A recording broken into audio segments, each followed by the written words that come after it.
Hello, I'm Dr. Joan Grobstein.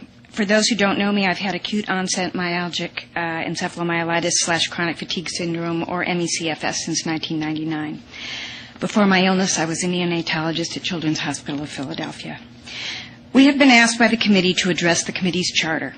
I strongly endorse renewing the committee's charter with some revisions, which I have discussed in detail in my written testimony, which is not currently online. Among many others, the CAA, IACFSME, and the WPI have submitted excellent suggestions about the charter, most of which I also endorse.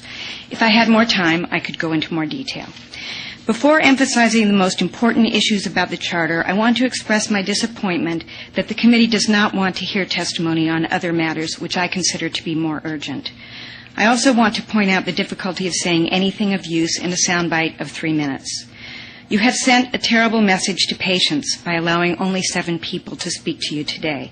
It is particularly astonishing that Dr. Fred Friedberg, the president of the International Association for CFSME, which represents over 500 biomedical professionals, was not permitted to speak. One has to wonder, do you want to hear what the patients and professionals who know most about this disease have to say? In addressing the charter, I would like to emphasize 3 of the points I've made in written form. First, an additional advisory function should be added to establish a consistent definition of ME/CFS and evaluate the likely etiology or etiologies based on that definition. When I read the charter, I was surprised there is no mention of searching for an etiology.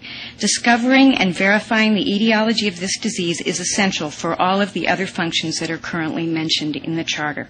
To paraphrase a well-known slogan from a presidential campaign, it's the etiology, stupid. However, it will be impossible to establish an etiology until an accurate and consistent definition of the disease is used in all research and clinical trials. In real estate, the old saying is location, location, location. In ME/CFS, one could say definition, definition, definition. An accurate and consistent definition exists. It's the Canadian consensus definition. Its use should be endorsed by this committee and should be included in the charter. Dr. Leonard Jason's published concerns about the Fukuda and empiric definitions should be the basis for the discussion.